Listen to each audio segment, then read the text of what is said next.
Hello, I'm Adam Jacoby, Executive Director of the Wisconsin High School Forensic Association, and I'm here today to talk to you about our middle level and high school virtual speech seasons for the 2020-21 school year.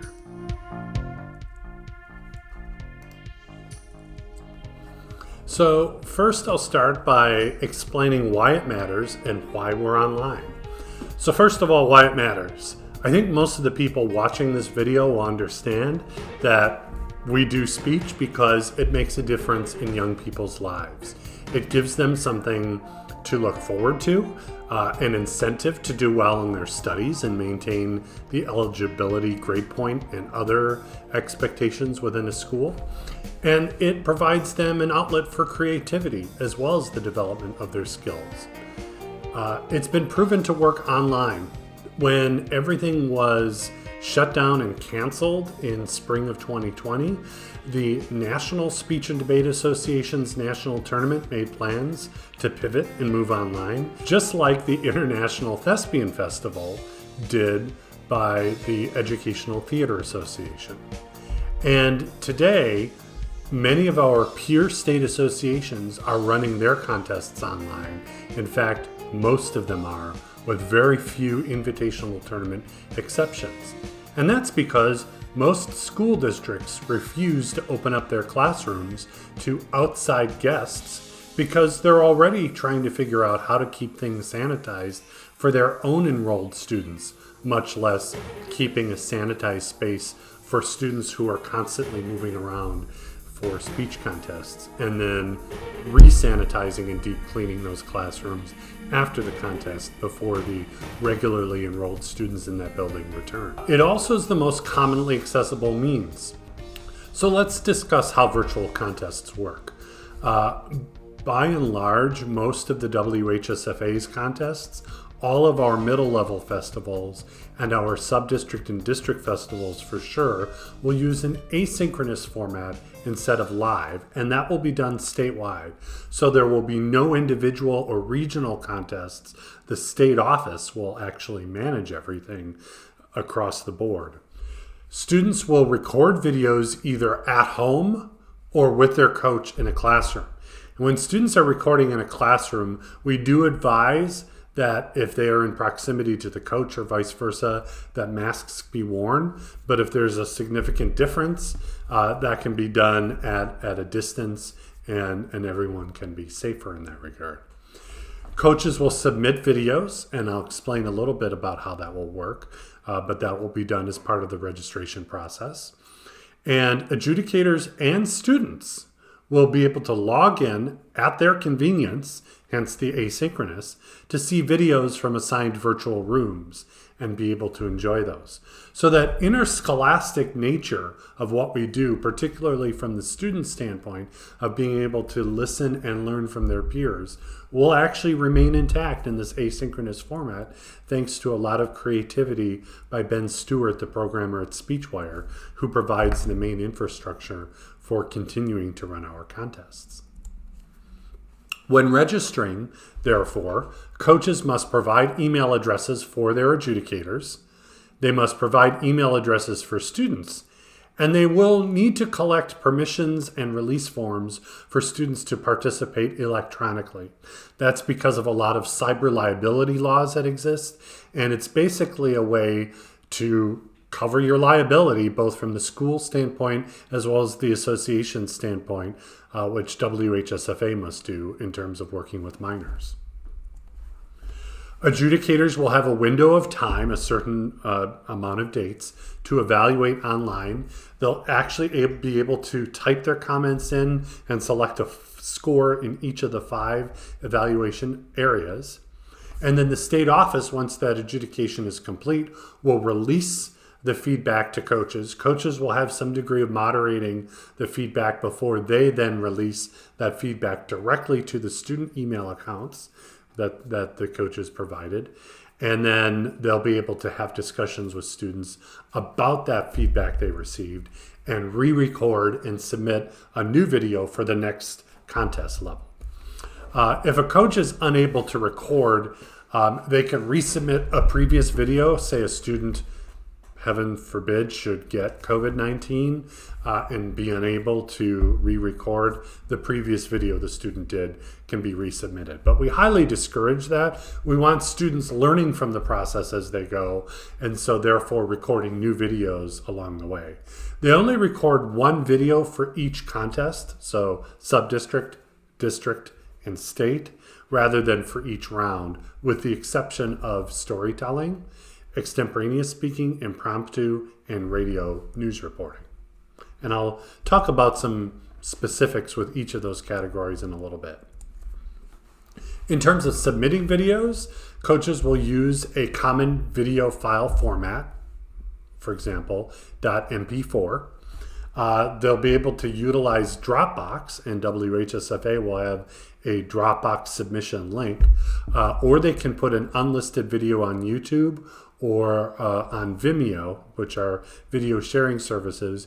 But we do highly suggest coaches be very careful with copyright issues with performance of literature categories like farrago, poetry, prose, play acting, solo acting, group interpretive reading, etc. And we'll have more detailed guidance as the season draws nearer.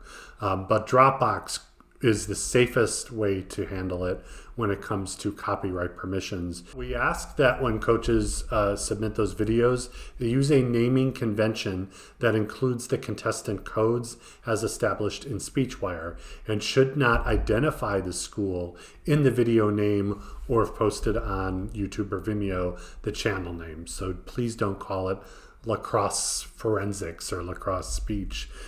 Use a generic video channel and use generic video titles.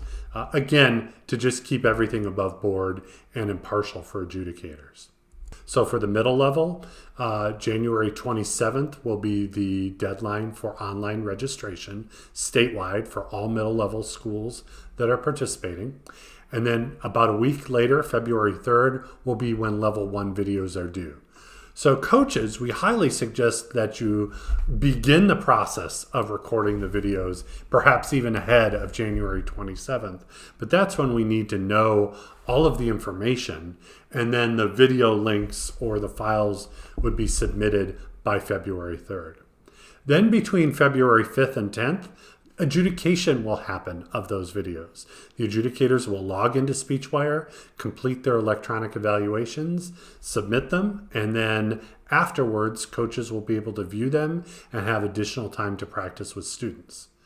By March 3rd, level 2 videos are due, and again, the adjudication process will follow from March 5th through the 10th.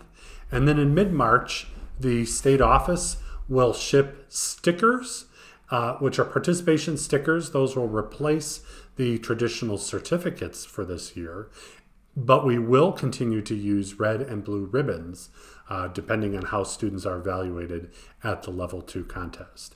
For the high school level, online registration will be due February 9th. Sub-district videos will be due February 17th.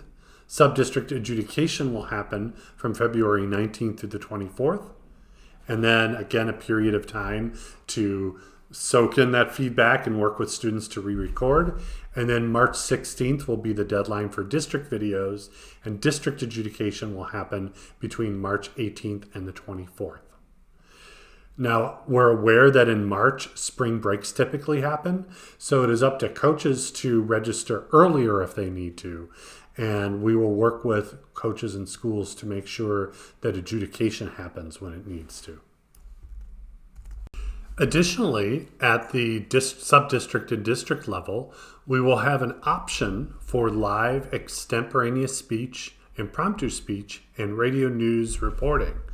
At the sub-district level, this option could be exercised either Saturday, February 20th, where 3 rounds will be held, or the evening of Monday, February 22nd, when 3 rounds will be held. At the district level, those dates will be Saturday, March 13th, Monday, March 15th, and Saturday, March 22nd. Again, these are optional if a student wants to get that more authentic experience of doing those more spontaneous events in a moderated fashion in live time or synchronously, but there will be an asynchronous version of that, and we'll talk about the particular requirements for how that will work. The High School State Festival, as a culminating event, will be held live and synchronously, with rounds offered Friday, April 16th at 4 p.m., 5:30 p.m., 7 p.m., or 8:30 p.m., and Saturday, April 17th at 8:30 a.m., 10 a.m., 11:30 a.m., or 1 p.m. Normally, under usual circumstances, when we're in person, we hold 2 rounds each day. By offering 4 rounds each day instead, we're able to optimize the number of live meeting spaces that we're using and conserve bandwidth as well, and offer more flexibility for participating schools in terms of how they are being scheduled. So those additional time slots maximize the platform that we're using. As an asynchronous alternative, if a school is just too concerned about the bandwidth, or there's a COVID outbreak and coaches aren't able to work with their students directly, asynchronous videos can be submitted in the same fashion they were for sub-district to district, due April 8th, with adjudication happening ahead of the live rounds April 10th through the 14th. So again, the name of the game here is to be flexible, and we really leave that decision in the coach's hands.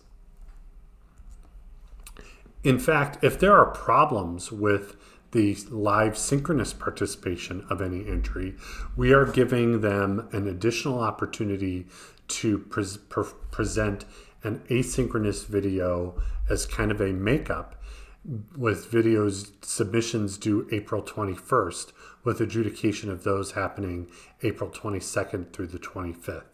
That's a tight turnaround, but in order to be able to ship the awards and do all of the post-festival things that we'll need to do, we need to conclude everything by the end of April so that we can ship within the month of May, so that coaches can get materials to their students, particularly graduating seniors, in time.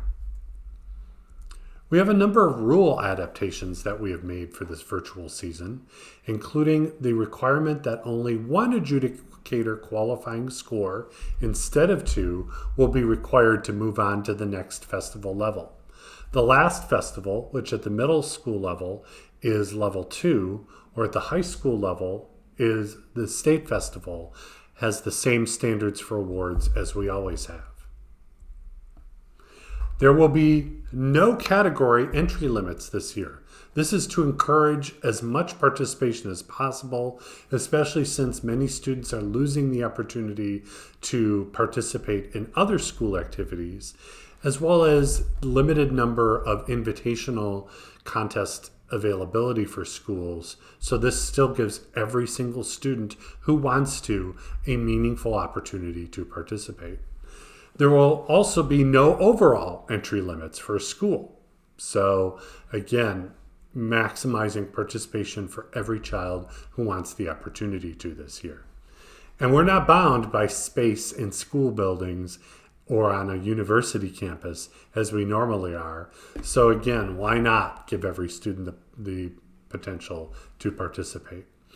At the high school state festival, school awards will still be computed based on a school's best 25 and up to 4 entries per category.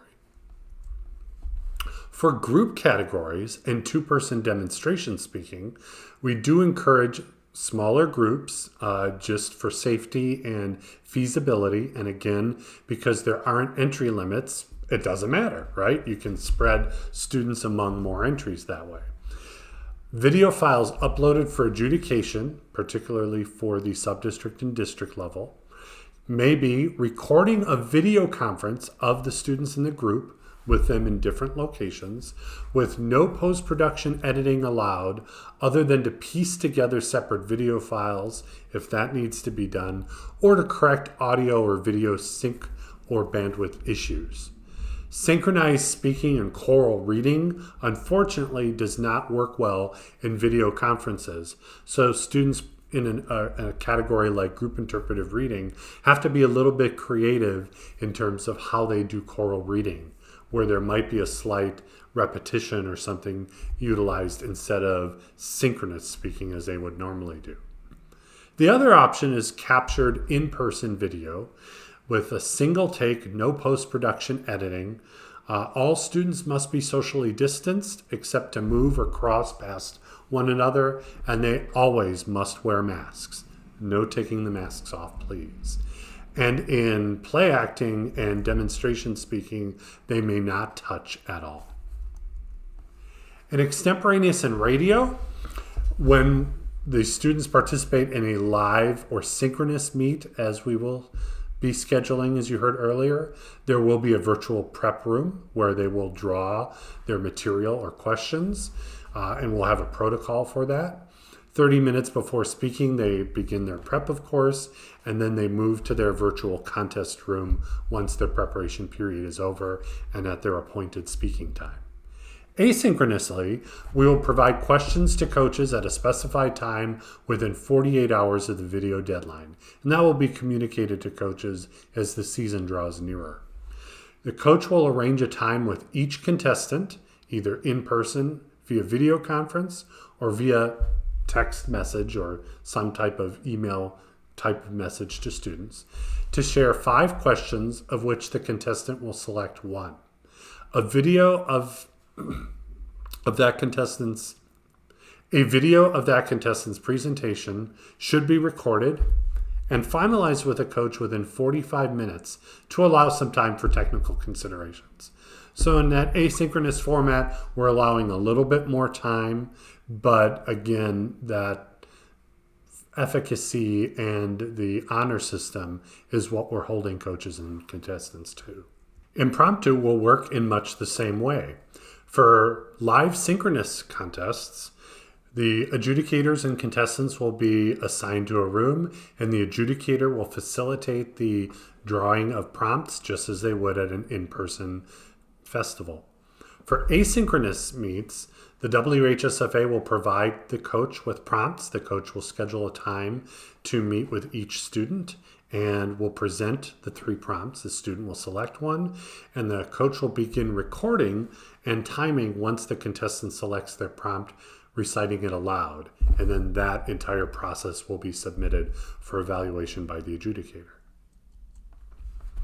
In terms of speech source citations for informative moments in history, oratory, and public address, coaches will upload a list of works cited in MLA or APA format to Google Drive and share a public link as part of registration of that entry.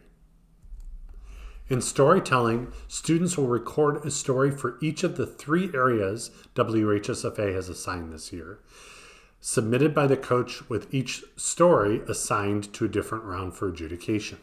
For state, students will be able to select one of the 3 to perform. WHSFA is also excited to announce that one of our oldest activities, debate, will be offered this spring season. And so if you've ever considered doing debate with your students and you're tired of the bickering political climate and want to teach young people to engage in more meaningful dialogue, this is your opportunity. We will offer it alongside speech so that a student could still do any one of the speech categories and then also do one debate category. The state debate festival itself will have live synchronous rounds offered at the same time as the state speech festival. And to do both, a speech student must present during a time slot on the other day. So if they participate in debate on Friday, they must participate in a Saturday speech time slot, or vice versa, or they can submit an asynchronous speech video by April 8th and do that option for speech, and then do debate live. Debate requires that live exchange of thoughts between the opposing sides. To ensure fairness and equity, the WHSFA has added a consideration for adjudicators at every contest level this year. where we remind adjudicators that video quality of a student's performance or speech may be impacted by the lighting, internet, access to equipment, and other family members' presence. So to ensure more equitable experience, we will be asking adjudicators to be certain their decision-making process and comments are related only to the content and quality of the presentation or speech itself. So we also have some suggestions for practice and rehearsing. There are best practices, no pun intended. And with thanks to WHSFA Board Chair Camlyn Roswell, who's also District 7 Chair and the coach at Holman High School. So whether classes are in person or hybrid or virtual, coaches can elect to meet with their students in any number of ways, including virtual, even if you're in person or hybrid. And we suggest that you occasionally hold whole team meetings virtually because of, especially if your team is larger and you shouldn't have them all in the same space at one time, to continue to socialize and build positive relationships and really have that sense of team. Once categories are chosen, have breakout meetings for certain category practices that take place on set days if you're online. Eventually you can join as a whole team and give feedback to one another. And you can still have captains or team leaders who keep the energy flowing and contribute to different things that help keep you organized and sane as a coach. And you can still engage in warm-up activities, games, and other team building exercises with your students. And as we are in this virtual world where all of us have become familiar with video conferencing platforms like Zoom, WHSFA is taking advantage of this to bring you additional resources as part of your membership in our organization. And so some of those potential online seminars will include such topics as new middle level coaches, new high school coaches, considerations for coaching online, recruiting strategies, finding literary material for performance, and adjudicator best practices and Q&A.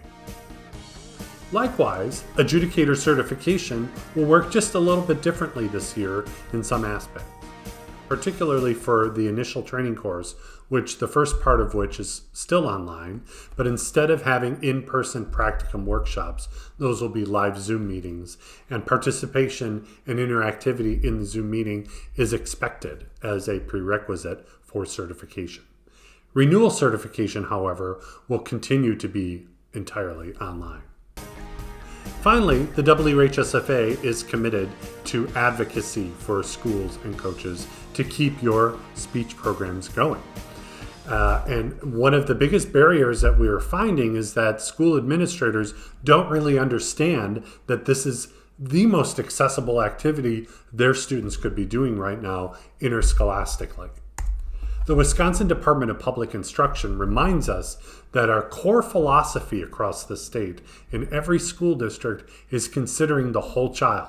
So just the curricular day is not enough to provide a holistic education for our young people. The National Federation of State High School Associations, of which WHSFA is a member association, concurs. And in addition to the athletics that the NFHS provides standards for, music, speech, debate, and theater activities are part of what the NFHS advocates that schools still engage their students in. And so we have a number of advocacy materials to share with school administrators and boards of education when questions arise. Because quite frankly, in a digital world that we've all been thrown into in different shapes and forms, communication is more important now than ever. Finally, as a supplement to everything you heard in this video, the WHSFA website has several resources at your disposal on any of the various topics that I've covered today, including the speech contests page, the middle level contests page, and the categories and topics pages, respectively, for middle and high school. And there is a COVID virtual contests page that both explains our rationale for the decision to go online this year, as well as a number of different resources that explain best practices in health and safety. In closing, I wish you all the best in your journey in working with students in this online virtual contest series that we're doing this year. I know I would love to see all of you in person, but we need to be safe and we need to make this activity as accessible as we can.